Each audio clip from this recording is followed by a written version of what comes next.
Hi guys, இந்த செஷன்ல நம்ம பார்க்க போறது decommission process. decommission processனா என்ன? ஸோ எப்படி ஒரு ESXi வந்து decommission பண்ணுவாங்க அப்படிங்கறத வந்து நம்ம பார்க்கலாம். So how to decommission ESXi இந்த செஷன்ல பார்க்க போறது எப்படி ஒரு ESXi-ய decommission பண்ணணும் அப்படிங்கறத இப்ப பார்க்க போறோம். And why we go for decommission? எதுக்கு decommission பண்ணணும்? What is decommission அப்படிங்கறத பார்க்கலாம். What is commissioning process? So commissioning ப்ராசஸ்னா என்னன்னா, ஒரு பிசிக்கல் டிவைஸை நான் வந்து புதுசாக வாங்கியிருக்கேன், அதை டேட்டா சென்டருக்கு கொண்டு வருவேன், டேட்டா சென்டரில் கேபிளிங் பண்ணுவேன், கேபிளிங் பண்ணிட்டு தென் அதை கமிஷனிங் ப்ராசஸ் பண்ணுவோம். So what is commissioning process அப்படின்னா, ஒரு டிவைஸை புதுசாக வாங்கி நம்ம செட்டப்புக்குள்ளே கொண்டு வருது, ப்ரொடக்ஷனுக்குள்ளே கொண்டு வருது, that is called commissioning process. So data சென்டரில் கொண்டு வந்து ஃபஸ்ட்டு கேபிளிங்லாம் பண்ணிவிட்டு ILO கான்ஃபிகர் பண்ணணும்.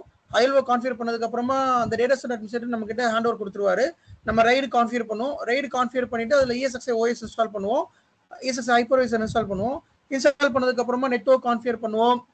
அதெல்லாம் முடிச்சுட்டு DNS IP கொடுத்து எல்லாமே முடிச்சுட்டு தென் உள்ள ஆட் பண்றோம், கிளஸ்டருக்குள்ள ஆட் பண்றோம். அந்த ESXi ஆட் பண்ணதுக்கு அப்புறமா ஸ்டோரேஜ் மேப் பண்ணணும் அண்ட் லைசன்ஸ் ஆக்டிவேட் பண்ணணும். அப்புறம் வந்து பார்த்தீங்கன்னா நெட்வொர்க் மேப் பண்ணணும், இந்த டிவி சுவிட்ச் எல்லாம் மேப் பண்ணணும். இதுதான் வந்து கமிஷனிங் ப்ராசஸ். அப்போ வாட் இஸ் டீகமிஷனிங் ப்ராசஸ்? அது அப்படியே நீங்கள் ரிவர்ஸில் பண்ணால் அது பேர் டீகமிஷனிங் ப்ராசஸ்.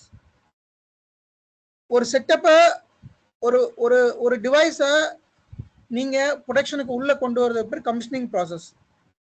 ஒரு டிவைஸை ப்ரொடக்ஷன்லேருந்து வெளியில் கொண்டு போகிறதுக்கு ஒரு டீகமிஷன் ப்ராசஸ். அப்போ ஏன் டீகமிஷன் பண்ணணும் அப்படிங்கிறத நம்ம ஃபர்ஸ்ட் தெரிஞ்சுக்கிறணும். What is decommission? இப்போ இது ஒரு சர்வர் எடுத்துப்போம், சரிங்களா? இது ஒரு ஹார்ட்வேர், இது வந்து இப்போ நம்ம லேப்ல இருக்குது, அதனால இப்போ ஹைப்பர்வைசர் நேம் காமிக்குது. இதே இது ஒரு ப்ரொடக்ஷன் சர்வராக இருந்தால் இது வந்துட்டு ஒரு டெல் சர்வரோ இல்லை HP சர்வராக இருந்தால் அந்த மாடல் நம்பர் இங்கே காமிக்கும். இப்போ அந்த சர்வரை வந்து டீகமிஷன் பண்ணணும் அப்படின்னா என்னென்ன பர்பஸ்க்காக பண்ணுவோம்? ஃபர்ஸ்ட் வந்து அந்த சர்வர் வந்து hardware end of life,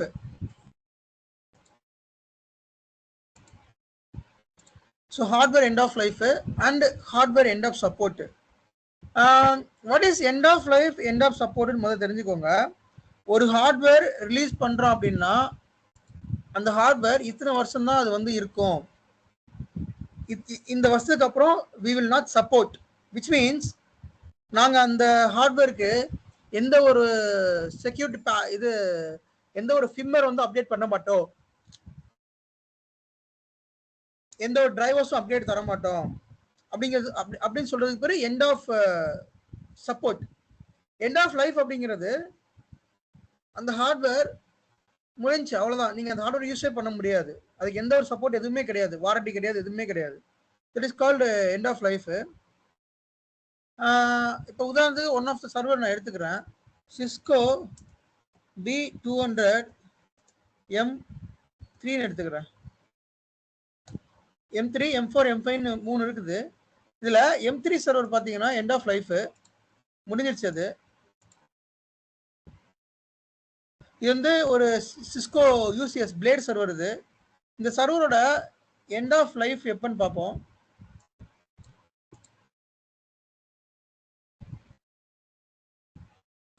last date of hardware support December 2021 support முடிஞ்சிருச்சு.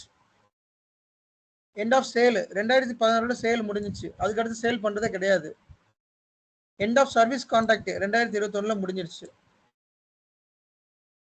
ஸோ அப்போ 2020 இந்த B200 இந்த சிஸ்கோ B200 M3 அப்படிங்கிற சர்வர் வந்துட்டு 2021 அடுத்து நம்ம யூஸ் பண்ண முடியாது. அதே மாதிரி நீங்க யூஸ் பண்ணலாமா கேட்டா அஃப்கோர்ஸ் யூஸ் பண்ணலாம், பட் அந்த சர்வர்ல ஏதோ ஃபால்ட் ஆகுது, இல்ல அந்த சர்வர்ல ஏதோ ஒரு டிவைஸ் வந்து காம்போனன்ட் ஃபெயிலியர் ஆகுது, அதை நீங்க ரீப்ளேஸ் பண்ண ரொம்ப சிரமம்.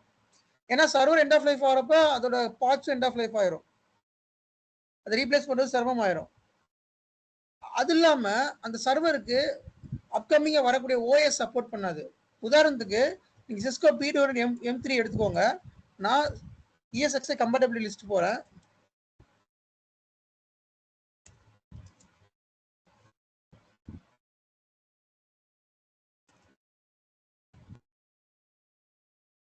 So hardware compatibility.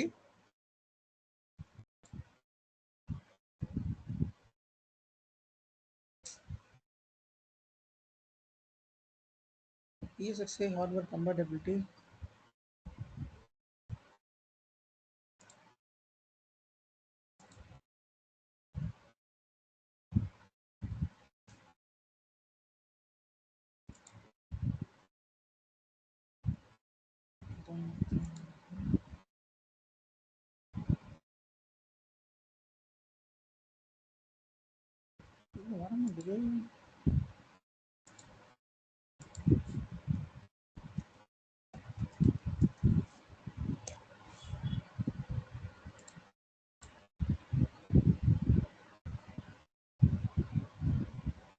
So ESXi hardware compatibility இருக்கும்.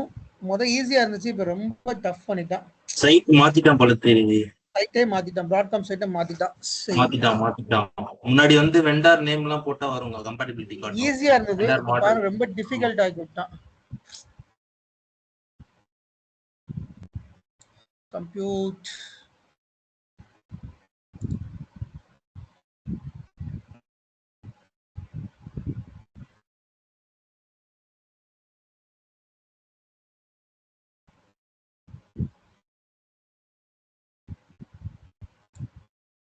ஹார்ட்வேர் எங்க இருக்கு?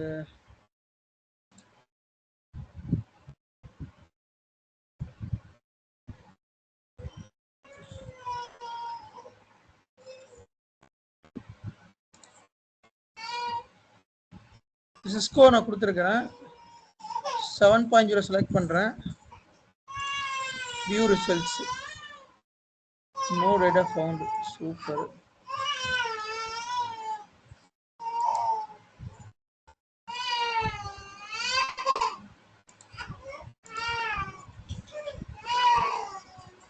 இல்ல இது கொஞ்சம் டிஃபிகல்ட்டா இருக்குது.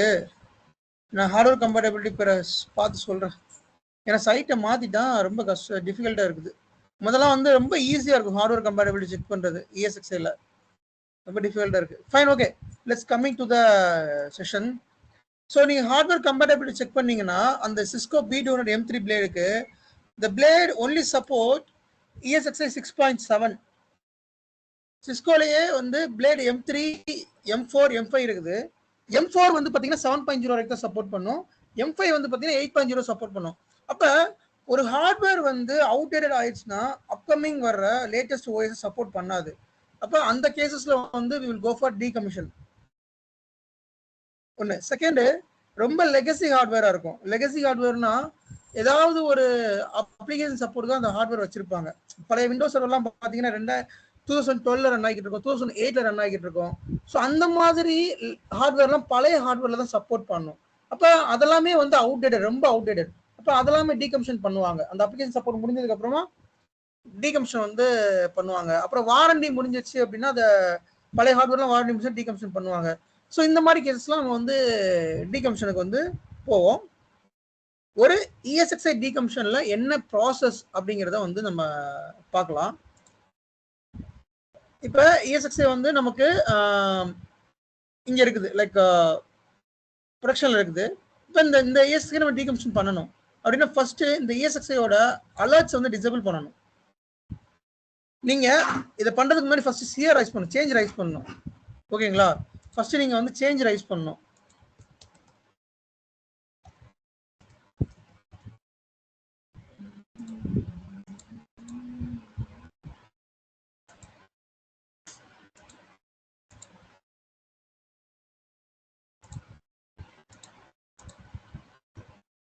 ஸோ சேஞ்ச் ரைஸ் பண்ணும் ஃபர்ஸ்ட். அதுக்கப்புறம் பார்த்தீங்கன்னா அலர்ட் டிசேபிள் பண்ணும். ஏன் அலர்ட் டிசேபிள் பண்ணும் அப்படின்னா, நீங்க அலர்ட் டிசேபிள் பண்ணாம டீகமிஷன் பண்ணீங்கன்னா அலர்ட்ஸ் ஜென்ரேட் ஆகிட்டே இருக்கும், டிக்கெட்ஸ் ஜென்ரேட் ஆகிட்டே இருக்கும். அது நமக்கு 2 வேலையா ஆயிரும். ஸோ அதனால எப்பயுமே அலர்ட் டிசேபிள் பண்ணிட்டு நீங்க வேலையை ஆரம்பிங்க. சரிங்களா? ஃபர்ஸ்ட் சேஞ்ச் ரைஸ் பண்ணும். ரைஸ் பண்ணி சேஞ்ச் அப்ரூவ் ஆகும். சேஞ்ச் அப்ரூவ் அப்புறமா அலர்ட் டிசேபிள் பண்ணும். டிசேபிள் பண்ணதுக்கு அப்புறமா தேர்ட் பாயிண்ட் ESXi மெயின்டெனன்ஸ் மோட்ல போகணும். இந்த ESXi வந்து விஎம்ஸ் ரன் ஆகிட்டு இருக்கும். பாத்தீங்கன்னா இந்த ESXi விஎம்ஸ் ரன் ஆகுது.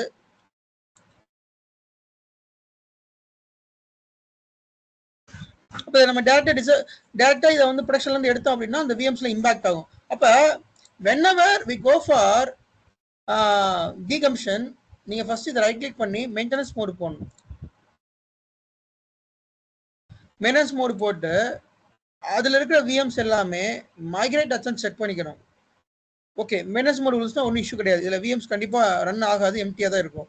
இப்போ இந்த ஹோஸ்ட்ல நீங்க என்னன்னாலும் பண்ணலாம், என்ன பண்ணாலும் there is no impact. But அதுக்கு ஒரு ப்ரோட்டோகால் இருக்குது. அந்த ப்ரோட்டோகாலை நீங்க வந்து ஃபாலோ பண்ணி தான் பண்ணணும். ஓகே, ஃபர்ஸ்ட் மைக்ரேட் பண்ணிட்டோம். அதுக்கப்புறமா இந்த ESXiல டேட்டா ஸ்டோர் இருக்கும். இந்த டேட்டா ஸ்டோரை வந்து அன்மவுண்ட் பண்ணணும். ஓகேங்களா? ஸோ அதை அன்மவுண்ட் எப்படி பண்ணணும் அப்படின்னா, இப்போ ஃபார் எக்ஸாம்பிள் இந்த டேட்டா ஸ்டோர் 1 டேட்டா ஸ்டோர் 2 இருக்கு இல்லையா, இது வந்து லோக்கல் டிஸ்க், இதை விட்டுருங்க, இது லோக்கல் டிஸ்க். இது டேட்டா ஸ்டோர் 1 டேட்டா ஸ்டோர் அன்மவுண்ட் பண்ணுது. டேட்டா ஸ்டோர் ரைட் கிளிக் பண்ணிட்டு அன்மவுண்ட் டேட்டா ஸ்டோர் ஆப்ஷன் இருக்கும், இதை செலக்ட் பண்ணிட்டு இப்போ எந்த ஹோஸ்ட் ரன் பண்ணணும், இந்த 001. ஓகே, இதை செலக்ட், வேற ஹோஸ்ட் செலக்ட் பண்ணிடக்கூடாது கைஸ், இது ரொம்ப கவனமா இருக்கணும். நீங்க மாத்தி இந்த ஹோஸ்ட் செலக்ட் பண்ணிட்டீங்கன்னு வச்சுக்கோங்க, அந்த டேட்டா ஸ்டோர் இதுல இருந்து ரிமூவ் ஆயிரும். டேட்டா ஸ்டோர் இதுல இருந்து ரிமூவ் ஆச்சுன்னா விஎம்லாம் டவுன் ஆயிரும். அப்ப ஒரு டேட்டா ஸ்டோர் ரிமூவ் பண்றதுக்கு முன்னாடி நீங்க என்ன பண்ணணும் அப்படின்னா ரொம்ப கேர்ஃபுல்லா இருக்கணும். நீங்க எல்லாரும் ஒண்ணு பண்ணுங்க, இந்த ESXi நேமை காப்பி பண்ணிக்கோங்க. ரைட் கிளிக் பண்ணிட்டு அன்மவுண்ட் டேட்டா ஸ்டோர் கொடுங்க. இப்போ ப்ரொடக்ஷன் இல்லை, இப்போ ப்ரொடக்ஷன்ல இருந்துச்சுன்னு வச்சுக்கோங்களேன், ஒரு 100 ஹோஸ்ட் இருக்கும். அப்போ உங்களால் கண்டுபிடிக்க முடியாது. ஃபில்டர்ல போயிட்டு இந்த ESXi நேம் டைப் பண்ணுங்க, அந்த ESXi மட்டும் வரும். அப்போ நீங்க ஷுவரா இதை மட்டும் செலக்ட் பண்ணிக்கலாம். எக்காரணத்தை கொண்டும் இந்த ESXi தவிர்த்து வேற எந்த ESXiயும் நீங்க அன்மவுண்ட் பண்ணிடக்கூடாது. அப்படி அன்மவுண்ட் பண்ணீங்கன்னா there will be huge impact, அந்த விஎம்லாம் டவுன் ஆயிரும்.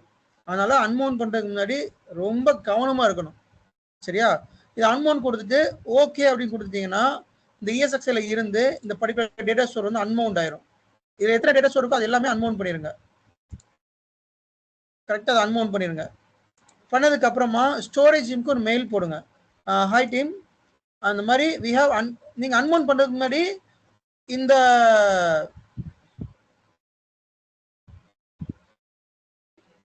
ஸ்டோரேஜ் மெயில் பண்ணி இந்த மாதிரி இந்த ESXiல வந்துட்டு நாங்கள் டீகமிஷன் பண்ண போறோம். So we have unmounted data store from the ESXi, please unzone the LUN from the ESXi. இந்த ESXiல வந்து லன் வந்து மேப் பண்ணியிருந்தீங்க அப்படின்னா அதை அன்ஜோன் பண்ணிருங்க, அன்மேப் பண்ணுங்க. அதாவது மேப் பண்ணிருக்க லன்னை வந்து டி அலோகேட் பண்ணுங்க அல்லது அன்ஜோன்னு சொல்லுவோம், அதை பண்ணுங்கன்னு சொல்லி நம்ம ஒரு மெயில் பண்ணுவோம். மெயில் பண்ணதுக்கு அப்புறம் அவங்க அன்ஜோன் பண்ணிட்டாங்க அப்படின்னா இந்த ஹோஸ்ட்ல இருந்து பர்டிகுலர் டேட்டா ஸ்டோர் வந்து கம்ப்ளீட்டா ரிமூவ் ஆயிரும். ரிமூவ் பண்ணா டேட்டா ஸ்டோரை ரிமூவ் பண்ணாம நீங்க வந்து ப்ரொடக்ஷன்ல இருந்து அதை வந்து எடுக்கக்கூடாது. ஃபர்ஸ்ட் டிசேபிள் பண்றீங்க அலர்ட்டை, அப்புறம் டேட்டா ஸ்டோர் வந்து அன்மவுண்ட் பண்றீங்க. ஓகே, அதுக்கப்புறம் இது மெயின்டெனன்ஸ் மூலம் இருக்குது வந்து ரிமூவ் பண்ணிடணும். எதுல இருந்து ரிமூவ் பண்ணணும்? கிளஸ்டர்ல இருந்து ரிமூவ் பண்ணணும். இந்த விசென்டர்ல இருந்து இதை ரிமூவ் பண்ணணும். ரைட் கிளிக் பண்றேன், ரிமூவ் ஃப்ரம் இன்வென்டரி கொடுக்குறேன். ஸோ கொடுத்ததுக்கு அப்புறம் ரிமூவ் பண்ணவான்னு கேட்கும். சரி, நீங்க இங்க இருந்து ரிமூவ் பண்ணீங்கன்னா அந்த ESXi ஆக்சபிளா தான் இருக்கும். விசென்டர்ல தான் ரிமூவ் ஆகுமே தவிர அந்த ESXi ஆக்சபிளா தான் இருக்கும். ஸோ விசென்டர்ல இருந்து ரிமூவ் பண்ணிருங்க, ரிமூவ் ஆயிரும். இந்த கிளஸ்டர்ல இருந்து அந்த ESXi ஹோஸ்ட் வந்து ரிமூவ் ஆயிரும். ரிமூவ் ஆனதுக்கு அப்புறமா அந்த ESXiல வந்துட்டு ரைடெல்லாம் வந்து பிரேக் பண்ணும்.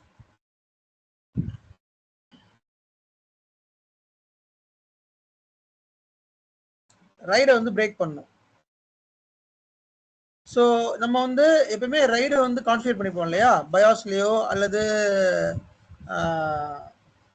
டெல் சர்வராக இருந்தால் நம்ம வந்து HP தான் இன்டெலிஜென்ட் ப்ரொவிஷனிங்ல பண்ணுவோம், டெல்ல வந்து டெல் லைஃப் ஸ்டைல் கண்ட்ரோலர்ல பண்ணுவோம், சில ஹார்ட்வேர்ல வந்து நம்ம பயாஸ்ல பண்ணுவோம்.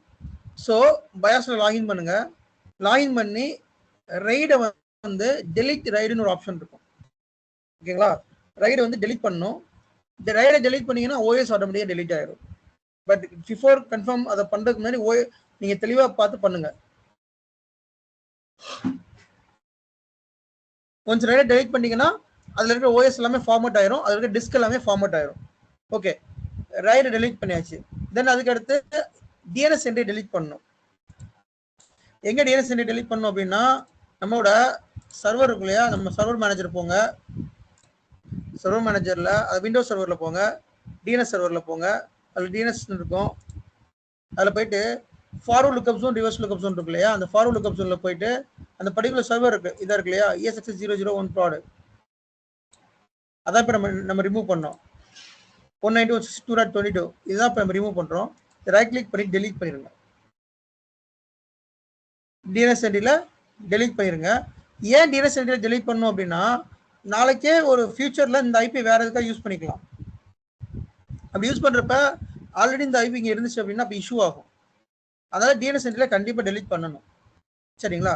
ஓகே, டிஎன்எஸ் என்ட்ரி டெலீட் பண்ணியாச்சு. தென் அதுக்கப்புறம் சிஎம்டிபியில் அப்டேட் பண்ணணும். இந்த மாதிரி இந்த சர்வர் வந்து இந்த ESXi வந்து டீகமிஷன் பண்ணிட்டோம் அப்படின்னு சொல்லி சிஎம்டிபியில் வந்து அப்டேட் பண்ணணும். அது நம்ம அப்டேட் பண்ணுவோமான்னு தெரியாது, அது சிஎம்டிபி தனியா இருப்பாங்க. ஒரு சில நேரம் நம்ம கிட்ட ஆக்சஸ் இருக்கும், நம்மளே அப்டேட் பண்ணிக்கலாம். ஒரு சில நேரம் வந்து சர்வீஸ் நோட் டீமுக்கு வந்து மெயில் போடணும், இந்த மாதிரி இந்த ESXi வந்து நாங்க டீகமிஷன் பண்றோம், so please mark it as decommission in CMDB. So சிஎம்டிபியில் டீகமிஷன் மார்க் பண்ணிட்டோம் அப்படின்னா அந்த ஐபி ரேஞ்செலாம் நம்ம வேற எதுக்காக யூஸ் பண்ணிக்கலாம். நாளைக்கே இந்த சர்வரை வந்து சிஎம்டிபியில் சர்ச் பண்றப்ப ஈஸியாக தெரிஞ்சிடும் டீகமிஷன் ஆயிருக்குன்னு சொல்லிட்டு. ஸோ அவங்களுக்கு மெயில் பண்ணணும் சிஎம்டிபி வந்து ரிமூவ் பண்ண சொல்லி. அதுக்கப்புறம் அந்த ESXi ஷட் டவுன் பண்ணிடணும். எல்லாமே பண்ணிட்டு ப்ராப்பரா பண்ணிட்டு ஷட் டவுன் பண்ணணும். ஷட் டவுன் பண்ணதுக்கு அப்புறமா டேட்டா சென்டர் மெயில் பண்ணணும். டேட்டா சென்டருக்கு என்ன மெயில் பண்ணணும் அப்படின்னா இந்த மாதிரி இந்த server, hi data centre team, we are going to decommission this server அப்படி சொல்லிட்டு அந்த சர்வரோட rack number, rack U number, mail எப்படி பண்ற பாருங்க. Hi data centre team,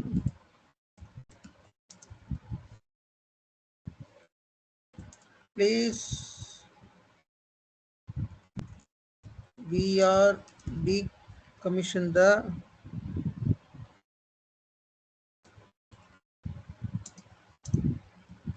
below ESXi கொடுத்துட்டு ESXi நேம், தென் அதோட சீரியல் நம்பர், தென் அதோட rack location, rack number, rack U number,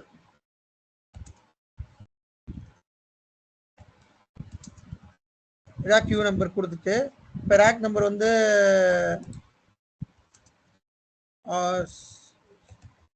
இப்படி ரேக் நம்பர் இருக்குன்னு வச்சுக்கோங்களேன், யூ நம்பர் வந்து 3 அந்த மாதிரி தான் இருக்கும், கொடுத்துருங்க. சீரியல் நம்பர் கொடுத்துருங்க. இந்த மாதிரி ஏதோ ஒரு சீரியல் நம்பர் இருக்கும், சீரியல் நம்பர் கொடுத்துருங்க. ESXi நேம் கொடுத்துருங்க. கொடுத்துட்டு நம்ம டீகமிஷன் பண்ண சொல்லிட்டோம்னா we have shut down.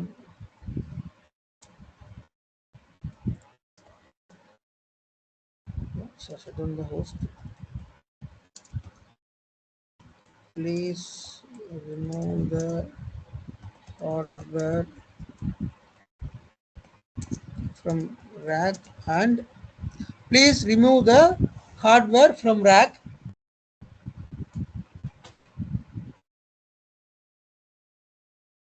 and hand over to stores team. So அந்த ஹார்ட்வேரை ரேக்ல இருந்து ரிமூவ் பண்ணுங்க. ரிமூவ் பண்ணிட்டு ஸ்டோர்ஸ் டீம்கிட்ட வந்து ஹேண்ட் ஓவர் கொடுத்துருங்க. ஸோ மெயில் பண்ணி நீங்க ஒன்ஸ் ஹேண்ட் ஓவர் கொடுத்துட்டீங்கன்னா முடிஞ்சு, அவ்வளோதான், கம்ப்ளீட்டாக முடிஞ்சு. நீங்க இதான் ப்ராசஸ், கம்ப்ளீட் ப்ராசஸ் இதுதான்.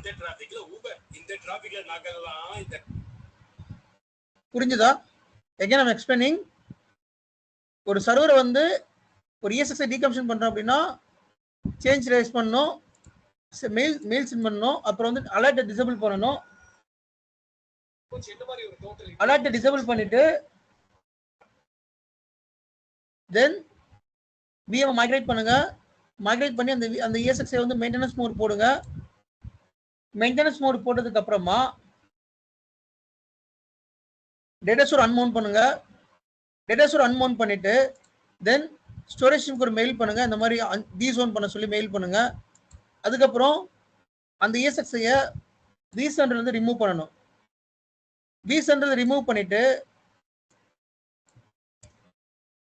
vCenter ரிமூவ் பண்ணணும். அப்புறம் அதை ரீபூட் பண்ணணும். பண்ணிட்டு ரைடை வந்து பிரேக் பண்ணணும். சரியா? ரைடை பிரேக் பண்ணணும். ரைடை பிரேக் பண்ணிட்டு தென் ஷட் டவுன் பண்ணிடலாம். ரைடை பிரேக் பண்ணிட்டோம்னா தென் ஷட் டவுன் பண்ணிடலாம். Then delete the DNS entry. DNS என்ட்ரியை வந்து கம்ப்ளீட்டாக வந்து டெலிட் பண்ணணும். எங்கே டெலிட் பண்ணணும் அப்படின்னா நம்மளோட டிஎன்எஸ் சர்வர் என்ட்ரி போட்டிருப்பாங்க இல்லையா, அந்த இடத்துல டிஎன்எஸ் என்ட்ரி டெலிட் பண்ணணும். தென் அதுக்கடுத்து சிஎம்டிபியில் அப்டேட் பண்ணணும்.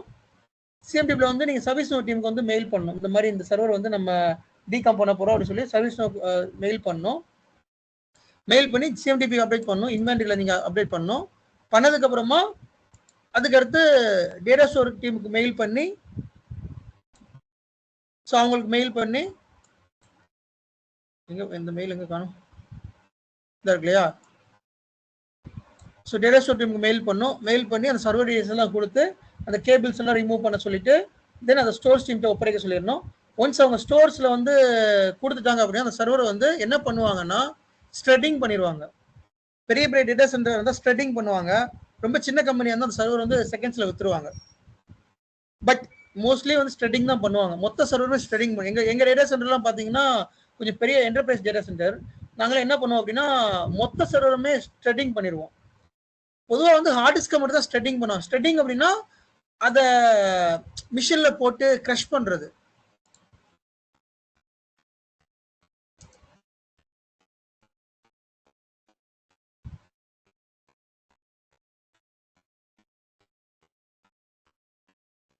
ஸோ ஸ்ப்ரெட்டிங் அப்படிங்கிறது ஒரு மிஷின் இருக்கும். இந்த மிஷினில் போட்டோம்னா அதை வந்து பீஸாக மாற்றிடுறோம். இந்த இருக்கு இல்லையா, இந்த மிஷினில் போட்டோம்னு வச்சுக்கோங்களேன். ஃபஸ்ட்டு ஹார்ட் டிஸ்க் வந்து ஸ்ப்ரெட்டிங் பண்ணுவாங்க. ஏன்னா இந்த டேட்டா வந்து வெளியே என்னதான் நம்ம வந்து எல்லாமே ஃபார்ம் அப் பண்ணாலும் டேட்டா வந்து யாரும் ரெக்கார்ட் பண்ணக்கூடாதுங்கிறதுக்காக இந்த மாதிரி பீஸாக ஸ்ப்ரெட் பண்ணிடுவாங்க. ஸ்ப்ரெட் பண்ணதுக்கு அப்புறமா எங்கள் டேட்டா சென்டரில் மொத்த ரேக் சர்வருமே ஸ்ப்ரெட் பண்ணிடுவாங்க. சில இடங்களில் ஹார்ட் டிஸ்க்கு மட்டும் ஸ்ப்ரெட் பண்ணி ரேக் சர்வர் வந்து வெளியில் செகண்ட்ஸில் கொடுத்துருவாங்க. பட் டிபெண்ட்ஸ் அந்த என்வரான்மெண்ட் பொறுத்து அது வந்து மாறுபடும். பட் இதை நீங்கள் இன்வால்வ் ஆக மாட்டீங்க. இதெல்லாம் தெரிஞ்சுக்கோங்க. இதெல்லாம் வந்து ஸ்டோர்ஸ் டீம் தான் இதெல்லாம் இன்வால்வ் ஆவாங்க. ஸ்டோர்ஸ்னு ஒரு டீம் இருப்பாங்க. அவங்க அதை ஹேண்ட் ஓவர் கொடுத்துருவாங்க.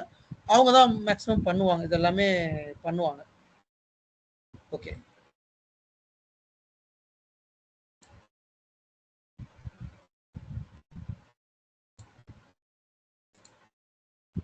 இதுல டவுட்ஸ் இருக்கா கைஸ்?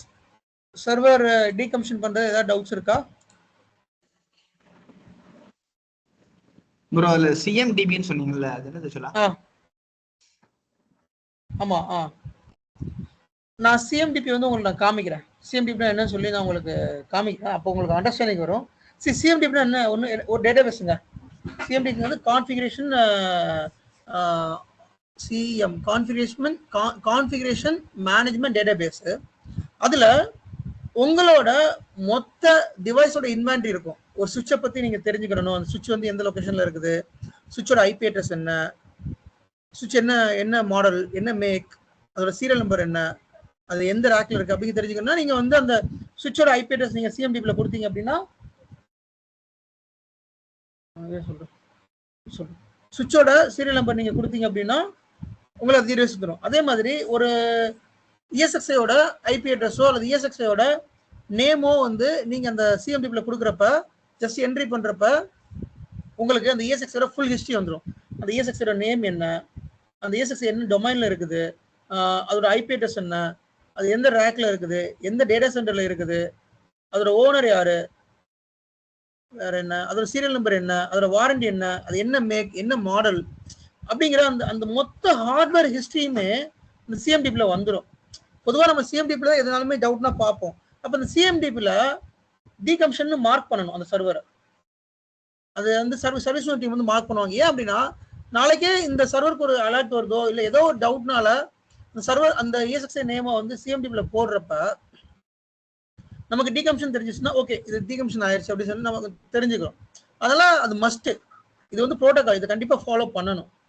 டீகம்ஷன் வந்து ப்ராப்பரா எல்லாத்தையும் ஃபாலோ பண்ணணும். ஃபாலோ பண்ணல அப்படின்னா ஏதாவது மிஸ்டேக் பண்ணோம்னா அது இம்பாக்ட் ஆகும். ஓகேங்களா? Any doubt? நான் சிஎம்டி பத்தி தனியா கிளாஸ் எடுப்பேன், சொல்றேன். நான் இன்னொரு கிளாஸ் எடுப்பேன், சொல்றேன். சொல்லுங்க. இல்ல ஆக்சுவலா நம்ம வந்து அது வந்து கிரஷ் பண்ண கூட சர்வர் தானே ஆக்சுவலா. அதுல இருந்து ரைடை ரிமூவ் பண்ணனும் ஆக்சுவலா. புரியல, கிரஷ் பண்றது புரியல. அந்த சர்வர் வந்து கிரஷ் தானே பண்ண போறோம், அப்ப எதுக்கு அந்த ரைடை ரிமூவ் பண்ணிட்டு கிரஷ் பண்றோம் அப்படிங்கறது தான் டவுட். இல்ல சி புரோட்டோகாலுங்க, நீங்க எந்த கிரஷ் பண்றீங்களோ இல்லையோ அது ரெண்டாவது பட்சம்.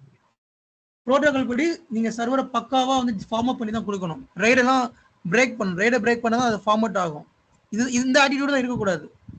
ஒரு புரோட்டோகால்னு இருந்தா நீங்க ஃபார்மட் பண்ணி தான் அதை வெளியிலே கொடுக்கணும். ஃபார் எக்ஸாம்பிள் ஸ்ட்ரெட் பண்ண மறந்துட்டாங்க, அந்த ஹார்ட் டிஸ்க் எங்கேயும் யார் கையில சிக்கிருச்சு, அப்ப என்ன ஆகும்? டேட்டா என்ன ஆகும்? பிரீச், மேபி டேட்டா பிரீச் ஆக வாய்ப்பு இருக்கு இல்லையா? ஸோ புரோட்டோகால் படி கண்டிப்பா ஃபார்மட்டும் பண்ணணும், ஸ்ட்ரெட் பண்றது அவங்க பண்ணிப்பாங்க, நம்ம இன்வால்வ் ஆக மாட்டோம். அது தனி டீம் இருப்பாங்க, நம்ம அது அவங்க பண்ணிப்பாங்க. உங்களுக்கு இன்ஃபர்மேஷன் தான் நான் சொன்னேன். இப்போ ஸ்ட்ரெட்டிங் பண்ணுவாங்க, கண்டிப்பா ஸ்ட்ரெட்டிங் பண்ணுவாங்க. Okay okay sir. இப்போ அந்த ஹோஸ்ட் கிளஸ்டர் ரிமூவ் பண்றது அது இன்னொரு டைம் காமிங்க சார். இப்போ ஹோஸ்ட் கிளஸ்டர் ரிமூவ் பண்றது இன்னொரு டைம் காமிங்க சார். கொஞ்சம் எப்படி அது ரிமூவ் பண்றது? சரி, ஒன்றும் இல்லை. அந்த ESX ரைட் கிளிக் பண்றோம், ரிமூவ் ஃப்ரம் இன்வென்டரி கொடுக்குறோம் அந்த ஹோஸ்ட்டை. ஸோ ரிமூவ் ஃப்ரம் இன்வென்டரி கொடுத்துட்டீங்கன்னா அந்த ஹோஸ்ட் வந்து ரன் ஆகிட்டு தான் இருக்கும், அதுல எந்த ஒரு மாற்று கருத்தும் கிடையாது. But the host will be removed from the vCenter. vCenter மட்டும் அந்த ஹோஸ்ட் ரிமூவ் பண்ணிரும், பட் அந்த ஹோஸ்ட் ரன் ஆகிட்டு தான் இருக்கும். ஓகேங்களா? ஓகே. ரிமூவ் ஃப்ரம் இன்வென்டரி கொடுக்கணும். Any doubt? இது வேற டீமுக்குலாம் எதுவும் நம்ம இன்ஃபார்ம் பண்ண மாட்டோமா சார்? இப்போ நெட்வொர்க் டீம் இல்ல, ஆக்சுவலி ESX வந்து மோஸ்ட்லி நம்மளோட கண்ட்ரோல்ல தான் இருக்கும், நம்ம தான் மெயினான டீம். ஓகேங்களா? ஸோ அப்படி இருக்கிறப்ப இதுல வேற டீம் இன்வால்வ் ஆகிறதுக்கான வாய்ப்புகள் இதுல கிடையாது. மேபி இது வந்து ஒரு விண்டோஸ் பிசிக்கல் சர்வராக இருந்தா நம்ம வந்து எல்லா டீமுக்கும் மெயில் பண்ற மாதிரி இருக்கும். நான் இதுக்கு அடுத்த ப்ராசஸ்ல வரேன். நான் ESX பொறுத்த வரைக்கும் ஃபுல் அண்ட் ஃபுல் நம்ம தான் மேனேஜ் பண்றோம், வேற எந்த டீமும் அதை மேனேஜ் பண்ண மாட்டாங்க.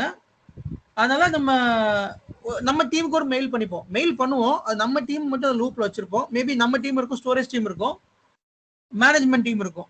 மற்றபடி வேற அப்ளிகேஷன் டீம் அவங்களும் இருக்கிறதுக்கான வாய்ப்புகள் கிடையாது. ஏன்னா அப்ளிகேஷன் அதுல எதுவுமே ரன் ஆகலையா, VM தான் ரன் ஆகுது. VMல நம்ம தான் மேனேஜ் பண்றோம், அந்த VMல நம்ம மைக்ரேட் பண்ணிட்டோம். அதனால எந்த ஒரு இம்பாக்டும் கிடையாது. ஸோ அதனால நம்ம டேரக்டா நம்ம டீமுக்கு இன்ஃபார்ம் பண்ணி நம்ம சேஞ்ச் ரைஸ் பண்ணி சேஞ்ச் அப்ரோட் நம்ம இன்ஃபார்ம் பண்ணி பண்ண ஆரம்பிச்சிடலாம். Okay, fine. நெக்ஸ்ட் நான் போறேன்.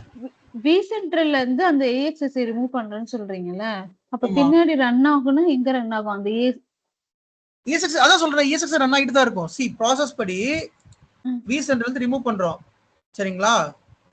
vCentral ரிமூவ் பண்ணிட்டு டேட்டா ஸ்டோர் அன்மவுண்ட் பண்ணிடுறோம், சரி மைக்ரேட் பண்றோம், மெயின்டெனன்ஸ் மோட் பண்றோம், அன்மவுண்ட் பண்ணிடுறோம். அன்மவுண்ட் பண்ணிட்டு நம்ம vCentral இருந்து ரிமூவ் பண்ணிடுறோம். ரிமூவ் பண்ணதுக்கு அப்புறமா நீங்க ரீஸ்டார்ட் பண்ணிட்டு அந்த ஹோஸ்ட் வந்து ரீஸ்டார்ட் பண்ணணும். எங்க இருந்து ரீஸ்டார்ட் பண்ணுவீங்க? எப்படி ரீஸ்டார்ட் பண்ணுவீங்க ஹோஸ்ட்? ILO ல இருந்து ரீஸ்டார்ட் பண்ணிட்டு ரைடை வந்து பிரேக் பண்ணணும். அதுலயே ஆப்ஷன் இருக்கும், பிரேக் ரைடுன்னு இருக்கும், அல்லது டெலிட் விர்ச்சுவல் வால்யூம் அப்படின்னு ஒரு ஆப்ஷன் இருக்கும். அதை நீங்க பண்ணிட்டீங்க அப்படின்னா ரைடு பிரேக் ஆயிரும். அண்ட் ஆல்சோ இந்த டேட்டாவும் பிரேக், அந்த அதுல இருக்கிற டேட்டா எல்லாமே டெலிட் ஆயிரும். அதெல்லாம் அதுல இருக்கிற VMஸும் இருக்காது, எதுவுமே இருக்காது, டேட்டா ஸ்டோரும் இருக்காது, எல்லாமே. அண்டர்ஸ்டாண்ட் ஒன் திங், VM நம்ம ஆல்ரெடி மைக்ரேட் பண்ணிட்டோம். அதே மாதிரி டேட்டா ஸ்டோரும் மூவ் பண்ணிட்டோம். சோ அத பத்தி நீங்க கவலைப்பட தேவையில்ல. அதுல வந்து டேட்டா ஆப்வியஸா இருக்கு, VM இருக்காது. அது ஆப்வியஸா VM, ஏன்னா நம்ம VM மைக்ரேட் பண்ணல, VM எதுவும் இருக்காது. But as per the process படி அதை நீங்க ஃபார்ம் அப் பண்ணணும். ஏன்னா OS இருக்குது, IP இருக்கும், DNS இருக்கும், எல்லாமே இருக்கும். அதனால நம்ம ஃபார்ம் அப் பண்ணணும், ரைடை பிரேக் பண்ணணும். Okay. Any other doubt guys?